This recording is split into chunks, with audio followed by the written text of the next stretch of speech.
तो धीरू भाई उनको कह रहे थे कि क्लिंटन जी उनके लिए रिस्पेक्टफुली कह रहे थे कि मेरे लिए एक काम करिए, एक फेवर करिए। बोले क्या? ये मेरा स्कूल का दोस्त है और पाकिस्तान में जो भी नई रेजिम आई है मिलिट्री की, इसको मरवाएगी, इसको फांसी पे लटकाएगी, इसको पाकिस्तान से उड़ने दो, भागने दो, और आप इतनी बात दबाव डाल के उधर कहो, ये मेरी रिक्वेस्ट है। ये बोलते बोलते मुझे अंदर बुलाया, ये मैंने सुना था। और जब मैं अंदर गया तो उन्होंने क्लिंटन को बोला, देखो हमारा नितिन, ये सब फ्लाईओवर आपने देखे एयरपोर्ट से इसने बनाया है, रोड बनाया है, और बहुत अच्छी तरीके से उन्होंने मुझे बाद में जीवन में हर बार सपोर्ट करते रहे। जबकि इतने बड़े व्यक्ति होने के बाद उनको लगा कि मेरी बात तो मैं परास्त हुआ हूं, क्या मैं हार गया हूं, पर ये जीत गया। पर उनके पूरे बोलने में इसके प्रति दुख नहीं था, एक अभिमान था। These are the qualities of leadership.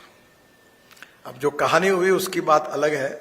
फिर मैंने मुकेश और अनिल को पूछा तो धीरू भाई 9 बजे सो जाते थे। तो क्लिंटन जब पाकिस्तान गए तो उन्होंने पाकिस्तान के उस समय मिलिट्री शासक को कहा कि इनको जाने दो। उनके दबाव के कारण उनका हवाई जहाज उड़ा, वो निकल गए।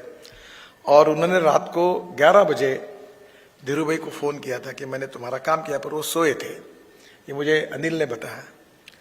और फिर दूसरे दिन उनकी बात हो गई तो क्लिंटन ने उनको कहा था कि धीरू भाई तुमने कहा था, मैंने तुम्हारा काम कर दिया।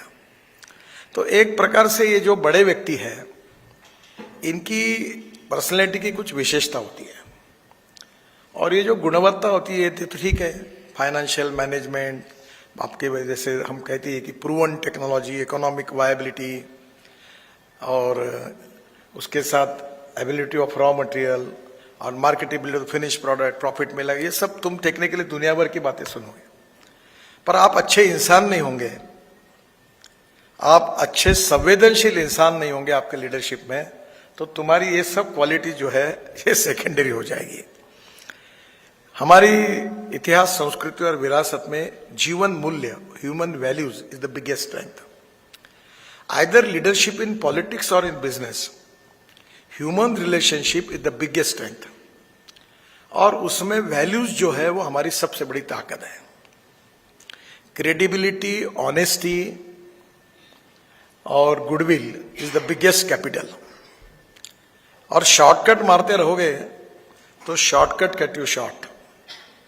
तो लॉन्ग टर्म पर ऑनेस्टी, क्रेडिबिलिटी, गुडविल, सही बोलना, झूठ नहीं बोलना, लोगों को मूर्ख नहीं बनाना, आर्टिफिशियल शो नहीं करना, नेचुरल रहना, ये बहुत इंपॉर्टेंट है। आप 1-2 बार झूठी बातें लेकर लोगों को आप गुमराह कर सकते हैं, पर हर समय नहीं कर सकते। तुम्हारी बेसिक पर्सनैलिटी में ये ह्यूमन वैल्यूज का संस्कार अगर होगा और वो नॉलेज, टेक्नोलॉजी, मैनेजमेंट के साथ जुड़ा होगा, तो दोनों का कॉम्बिनेशन और अच्छा बनेगा। और इसलिए छोटे से छोटे व्यक्ति के साथ आपके संबंध अच्छे रखिए। मैं पीडब्ल्यूडी मिनिस्टर था, तो मेरे साथ मैं तो इंजीनियर भी नहीं हूं, और मैं ये 7 वर्ल्ड रिकॉर्ड हो गए। आई एम रियली, मेरा उसका क्रेडिट मुझे नहीं है, but everyone is giving credit to me. That credit goes to contractors, officers, रात दिन काम कर रहे हैं। मैं तो मेरी कहानी बताता हूँ कि मैं 75 में हायर मैट्रिक में था, तो इमरजेंसी जाहिर हुई, तो मेरा स्कूल के बजाय मैं वो इमरजेंसी के खिलाफ काम करने में, जेपी के आंदोलन में मैं लग गया। तो मैं साइकिल स्टाइल मशीन रहती थी, अब आपने शायद देखी नहीं होगी, अब टेक्नोलॉजी बदल गई, उस पर वो लगा के झटके मार के वो कॉपी निकालते थे सरकार के खिलाफ, और बांटने के लिए मैं पहुंचा देता था लोगों के पास। तो मेरा ध्यान उस समय थोड़ा शिक्षा में कम हुआ, तो मुझे 52% मैट्रिक में मार्क मिले। और मेरी इच्छा थी, मेरी बहनों की इच्छा थी कि मैं इंजीनियर बनूं। तो इंजीनियरिंग कॉलेज में मुझे 52 मिले, पर साइंस का 49.26 मिला। तो I was disqualified for engineering college because मेरे परसेंटेज 50% से कम थे। अब मुझे 6 डिलीट मिल गई। 4 डिलीट महाराष्ट्र की अकोला में पंजाबराव कृषि विद्यापीठ है, उनकी मिली। महात्मा ज्योतिबा फुले यूनिवर्सिटी राहुरी की मिली। रामानंद तीर्थ नांदेड़ यूनिवर्सिटी उनकी मिली। और चौथी बाबा साहेब अम्बेडकर औरंगाबाद की मिली। और गलगोटिया यूनिवर्सिटी उत्तर भारत में, उनकी मिली। और एक SBM या कोई तमिलनाडु की बहुत बड़ी यूनिवर्सिटी है, उनके देश में बहुत है, उनकी मिली, पर मैं डॉक्टर नहीं लगाता। तो मुझे एक मित्र ने कहा कि तुम इतने 4 डिलीट मिलने के बाद डॉक्टर क्यों नहीं लगाते? मैं कन्विंस हूं कि मैं विद्वान नहीं हूं, मैं बहुत कॉमन हूं, इसलिए मुझे इसकी लगाने की मुझे अच्छा नहीं लगता। तो पहली बात तो ऐसी है कि स्ट्रॉन्ग पॉलिटिकल विल, इच्छा शक्ति, positivity is a basic strength. Transparency and time bound decision making process, ये सबसे आवश्यक है। और ये बात दिमाग से निकाल डाली है कि हमारे यहाँ जो मेरिट में लॉ पास हुआ उसकी प्रैक्टिस नहीं चली, और जो 3 बार फेल हुआ वो हिंदुस्तान का मशहूर वकील बन गया। तो तुम इस इंप्रेशन में मत रहो कि तुम मेरिट में हो सब जगह और इसलिए तुम सक्सेस होंगे। It is important but it is not the only qualification. इसके साथ बाकी भी बातों को आत्मसात करोगे तो सक्सेस स्टोरी बनेगी। तो transparency, time bound decision making process, और मैं सरकार में कहता हूं, I like people who can get the things done, even I like people who can take the wrong decisions, but I dislike honest people who don't want to take the decisions. और आज के दुनिया में time is the most important capital. और जिनको 1 तारीख को तनख्वाह मिलती है, मैत्री साहब मुझे माफ कर दे, ये सब प्रोफेसर आपके, इनको 1 तारीख को तनख्वाह मिलती है, they never understand the meaning of time. मैंने एक सेक्रेटरी को पूछा, आप बहुत अच्छे हो, बोले क्या हुआ? आपका तो पत्नी से भी ज्यादा आपके फाइल पर प्रेम है। नहीं सर, ऐसा क्यों? मतलब क्यों 3-3 महीने क्यों दबा के बैठते हो? इतना क्या प्रेम हो गया आपको उसके साथ? निर्णय क्यों नहीं करते हो? जो करना है करो, डिसाइड करो, निर्णय नहीं। एक तो अलमारी रख देते कि जहां निर्णय नहीं करने वाली फाइल रख देते पूरी। ऐसा मत करिए। Qualitative decision making process, time bound decision making process with qualitative decisions, and time is the capital, ये पहले याद रखिए। दूसरी बात, स्ट्रॉन्ग पॉलिटिकल विल, जो साहब ने लिखा है, यू कैन विन, ये एक कॉन्फिडेंस है, ये एक आत्मविश्वास है, पर ईगो नहीं है। दुनिया में मैं होशियार हूं, बाकी सब मूर्ख है, ये समझ के मत चलिए। आप ये समझ के चलिए कि मैं आत्मविश्वास के साथ, पॉजिटिविटी के साथ, कमिटमेंट के साथ, ट्रांसपेरेंसी के साथ, टीम वर्क के साथ, डिसीजन मेकिंग प्रोसेस फास्ट करते हुए, मेरा जो गोल है, कमिटमेंट है, उसके साथ मैं सक्सेस होगा। मुझे बहुत अच्छी बात मिली, मैं जब मुंबई पुणे हाईवे बना रहा था, आज तो हमारे पास बहुत, हमारा फाइनेंशियल मॉडल में पैसे की जरूरत ही नहीं है। मैं जब भी जाता हूँ कैपिटल मार्केट में तो एकदम पैसे ही पैसे मिलते, वो आपको मॉडल में समझाऊंगा। तो मैं जब 5 करोड़ थे तो मैं पुणे गया था, तो मुझे मीट द प्रेस में कार्यक्रम में पत्रकारों ने पूछा कि मुंबई पुणे एक्सप्रेस हाईवे आप खुद बना रहे हैं MSRTC? बोला हाँ। कितने दिन में बनाओगे? 2 साल में। बोले आपके पास पैसे कितने हैं? 5 करोड़। काम कितने रुपए का है? 1600, कम 2000 करोड़। कब? 2 साल में होगा? हाँ। तो वो एक पत्रकार थे इंडियन एक्सप्रेस के, वो गुजर गए, बहुत सीनियर, उन्होंने बहुत इसमें बोला, देखो आप अच्छे व्यक्ति हो पर आप कुछ भी बोलते हो और हमने लिखना चाहिए, ऐसे तुम्हारी अपेक्षा है क्या?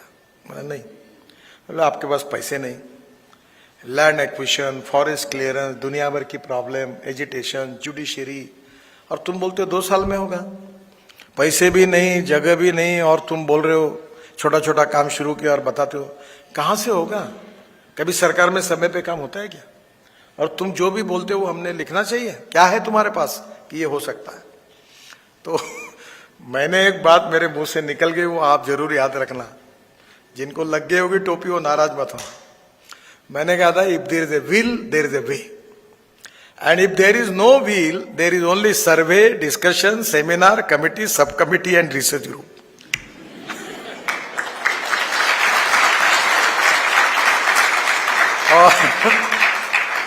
और मुझे पता है तुम्हारे यहाँ कितने सेमिनार होते हैं। फुकट का टाइम वेस्ट करते हैं। हमारे यहाँ गावरानी भाषा में कहते खाया पिया कुछ नहीं, ग्लास फोड़ा अठन्ना। ये वेस्ट ऑफ टाइम है, ये आवश्यक भी है। निर्णय करो, और इसलिए तुम्हारा जो गोल होगा उसके प्रति तुम्हारी स्ट्रांग पॉलिटिकल विल होगी और तुम्हारी कमिटमेंट होगी। दो sky is the limit. Obstacle सब जगह है। जवाहरलाल नेहरू जी कहते थे कि जितने लोग हैं उतने प्रश्न हैं। तो समस्या सब जगह पर है, हर जगह पर समस्या है। मैं नागपुर में मेरे घर के सामने या सिटी एरिया में एक रोड बना रहा हूं 2 किलोमीटर। इतनी कोर्ट केस, इतने विवाद, इतना करते करते मैं बहुत ओल्ड नागपुर में रहता हूं, तो 9 साल निकल गए। 2 किलोमीटर रोड है, 9 साल। और Delhi Mumbai highway 1386 kilometre, costing 1 lakh crore. मैंने लगभग दिसंबर तक कंप्लीट हो जाएगा। मैंने 1 लाख करोड़ का रोड 2-2.5 साल में बना लिया, पर मेरे घर के सामने 2 किलोमीटर रोड अभी भी काम चालू है, कई बाग रोड करके जा। तो ऑब्स्टेकल्स है। तो मैं लोगों का अक्सर एक बात बता दूं, there are some people who convert problems into opportunities and there are some people who convert opportunities into the problems. तो समस्या से डरो मत, उसको स्वीकार करो और समस्या को सुलझाने की ताकत रखो, आत्मविश्वास से उसको फेस करो। और तुम्हारी कमिटमेंट अगर सही होगी तो निश्चित रूप से आप सक्सेस होंगे। तो जो प्रैक्टिकल ग्रासरूट रियलिटी है, जीवन है, वो और ऑफिस में बैठकर चला हुआ प्रोफेशनल जीवन में बहुत अंतर है। और जब आप प्रोफेशनल बिजनेस लीडरशिप में बड़ी बड़ी कंपनियों में जाओगे, बहुत से हमारे आईएम के लड़के अब अमेरिका में अनेक कंपनियों के सीईओ बन गए। तो मैं अक्सर एक बात, एक आदमी अच्छा आया तो डिपार्टमेंट सुधर जाता है, एक आदमी। और एक आदमी अगर गलत आ गया तो पूरा डिपार्टमेंट डुबा देता है। तो एक आदमी की सोच, उसका व्यक्तित्व, उसकी गुणवत्ता, उसकी विजन बहुत इंपॉर्टेंट होती है। You can donate eye, but you can not donate vision. The lack of appropriate vision is a problem. और मैं दूसरी बात को अक्सर कहता हूँ कि अभी हमने कचरे पे मैं काम करता हूँ, पानी पे काम करता हूँ, काफी मेरी अपने इंटरेस्ट के विषय होते हैं। तो हमने दिल्ली में एक रिंग रोड बना रहे हैं, UR2, जो पानीपत से आता है, पेरीफेरल रोड के बाद है। वहां से एयरपोर्ट जाने के लिए 2 घंटे लगते हैं। अभी रोड दिसंबर में पूरा हो जाएगा, वहां से 15 मिनट में एयरपोर्ट जाएंगे। और वो शिव मूर्ति है, वहां से हमने रोड के अंदर में 8 लेन टनल बनाई। तो T3 पे जाती है और एक वसंत विहार जाती है, ऊपर में भी 16 लेन। वो इसलिए मुझे याद है कि मुझे दिल्ली ज्यादा मालूम नहीं, मैं वहां एक बार शादी में गया था। वो रोड पर 5-6 शादी के मंडप है, आप शायद जानते होंगे। तो वहां मैं 2.5 घंटा अटका रहा ट्रैफिक जाम में। मैंने बोला, आप किसी की भी शादी हो जिंदगी में, यहाँ नहीं आऊंगा, इतना ट्रैफिक था। वो रोड मैंने भी 16 लेन किया है। और वहां से द्वारका एक्सप्रेस हाईवे से डायरेक्ट दिल्ली जयपुर। और मैं अब दिल्ली जयपुर को इलेक्ट्रिक हाईवे केबल में कन्वर्ट कर रहा हूँ। और कल मैंने टाटा के साथ बैठकर लगभग प्रोजेक्ट फाइनल किया कि वो 3 इसकी बस होगी, एक के जुड़कर ऊपर रेलवे जैसा कनेक्शन होगा केबल के साथ, और उसका बिजनेस क्लास की सीट होगी, सामने फिल्म देख सकते हो, लैपटॉप लगा हुआ है, एक स्क्रीन होगा, एयर होस्टेस होगी और बिजनेस क्लास की सीट होगी। और दिल्ली से जयपुर 100 किलोमीटर की स्पीड से गाड़ी जाएगी और टिकट रेट डीजल बस की तुलना में 25 से 30% कम होगा।